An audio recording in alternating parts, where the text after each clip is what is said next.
नमस्कार मंडळी, good morning. तर बघा आमच्या इकडली लाईट गेली. आज 2 दिवस झाला आमच्या इकडली लाईट जाते. जरा पाऊस पडला की लाईट गेलीच समजा. आता 1-2 दिवस सुट्ट्या होत्या म्हणून आता उद्यापासून शाळाच कामाला जावं लागेल पोरावांना. मग तर कसं करावं सांगा. आता रोज सकाळी 6:30ला लाईट जाती. ते अजून पण आली नाही. आता 11 वाजत आल्या तरी लाईट नाही. काल पण तसंच, काल पण सगळी कामं तशीच राहिली होती. आता पण आंघोळी करायच्यात, अजून पाणी तापवायचं, लाईट नाही, पाणी नाही. नुसता कंटाळा येऊन गेलाय बघा बसून बसून. आता स्वयंपाक करून घ्यावा म्हणलं. आता काय करायचं, लाईटच नाही म्हणल्यावर. म्हणलं तवर स्वयंपाक करून घ्यावा, लाईट आल्यावर मग आंघोळी वगैरे. तोंड धुवून फक्त चहा पिले बघा. तुमचा झाला का चहा? चहा पिलाव का? आमचा चहा वगैरे झाला.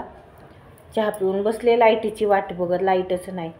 फोनमध्ये रात्रीच मी चार्जिंग करून ठेवली होती म्हणून बरे, कारण सकाळी लाईट जाते म्हणून आम्ही संध्याकाळी चार्जिंग करून ठेवतो फोनला. हे काय ना, पावसाच्या दिवसामध्ये इकडं असंच होते. हे पिंपरी चिंचवडमध्ये गाव येते, गाव एकदम. त्याच्यामुळे ना सारखी लाईट जाते. पुण्यामध्ये एवढी लाईट जात नव्हती, पण इकडं ना सारखी लाईट जाते. पाऊस पडला की लाईट गेली. लाईटीचं पण असं आहे ना, काही विचारायचं नको बघा. कंटाळून माणूस जाते. काम करणाऱ्याने तरी कसे करा, वर्क फ्रॉम होम असते त्यांचं तर किती अवघड आहे ह्या लाईटीमुळं. सकाळ आणि मेन म्हणजे सकाळी जाते. दुपारी गेले तरी माणसाला काय टेन्शन नसते दुपारचं, कारण सकाळी सगळी कामं ही झालेली असते ती.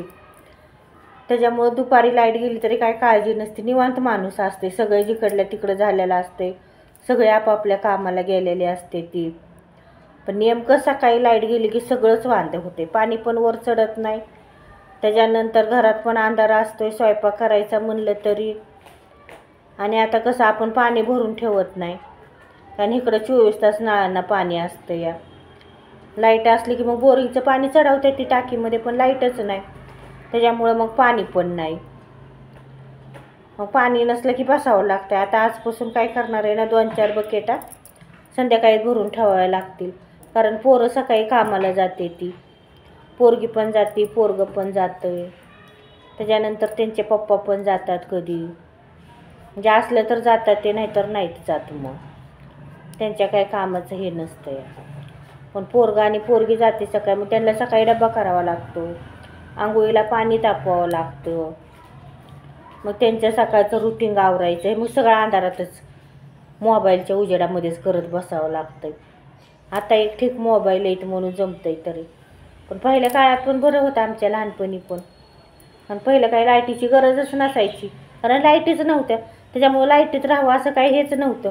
पण आता लाईट अशी झाली ना की एखादी जीवन आवश्यक वस्तू आहे असं लाईटीचं आहे. लाईट असली तरच माणसाला सुधारते, नाहीतर पहिलं कुठं होती लाईट, होती का काय होते. अंधारामध्ये सगळं काम संध्याकाळी चिमणीच्या दिव्यातच असायचं. कुणी जुन्या काळातील चिमणी बघितली नक्की कमेंट करून सांगा. आमच्या घरात पण चिमणीच होती रॉकेलवरची. आणि माझी आई तर तुम्हाला सांगते, पहाटे 3 वाजता उठून स्वयंपाक करायची. ते पण अंधारच असायचा, बाहेर खांबावरची लाईट असायची. पहाटे 3 वाजता उठून स्वयंपाक वगैरे करून मग मार्केटला जायची माल आणायला. केळी विकायची, केळीचा धंदा होता तिचा. केळी फळं असं पाटीमध्ये घेऊन गावोगावी जाऊन आपलं विकायची फिरून, असा तिचा व्यवसाय होता. पण ती स्वतः करत होती. आता लाईटी आहे त्या, त्याच्यामुळं काय आपण त्या लाईटीच्या आहारी गेल्यावरच झालं या. लाईट असली तरच काम होतंय, नाहीतर कामच होत नाही. उगा बसावं लागतंय येड्यागत. आता पोरगं पण उठलं, पोरगं पण झोपलंच होतं, सुट्टीमुळं आजारी आहे. पोरगी काय झोपली, तिला पण उठवायचं आहे. आता उठवून बघू आता करावं कामं, लागावं कामाला. लाईट येईल तेव्हा येईल, लाईटीचा काय भरोसा नाही. आणि मला काय हाताने कपडे धुता येत नाहीत म्हणून कपडे पण धुवायला येत नाहीत. ज्यावेळेस लाईट येईल त्यावेळेसच मशीन लावता येते. या सांडीवातामुळं कसं ना, कपड्यांना घसराच बसत नाही, त्याच्यामुळं ना कपडेच निघत नाहीत. ती मग मशीनलाच लावावी लागते. ती काय होतं, हाताची बोटं वाकडी होतात, हात सुजतात. त्याच्यामुळं ना कपडे लावायचं म्हणलं तरी लावता येत नाही ते. तर मी एक बघा का पूर्ण कशाहून तरी काय मागवले बाय पायासाठी लावायला. ते पायाचं बोट वाकडं झाले ना त्यासाठी लावायला मागवलं. तर मी दुसऱ्या व्हिडिओमध्ये तुम्हाला ते नक्की दाखवून. तर बघते आता लाईट येते का नाही. लाईटीच्या ह्याच्यावर आहे कामाचं, त्यावर बसते. तुमची कामं झाली का? चहापाणी स्वयंपाक झाला का? आता काय श्रावण महिना आहे त्याच्यामुळं काय कुणाच्या घरी मटण नसेल, आहे का नाही. आता भाजीपालाच खावा म्हणावं सगळ्यांना, भाजीपाल्यावरच राहावं म्हणा. ते सगळ्यात चांगलं भाजीपाला खाल्ल्याला.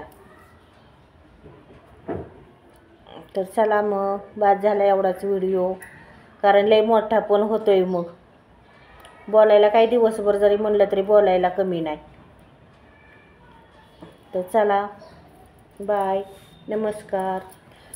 व्हिडिओ आवडल्यावर नक्की लाईक आणि कमेंट करा, सबस्क्राईबर करा. तर चला, बाय.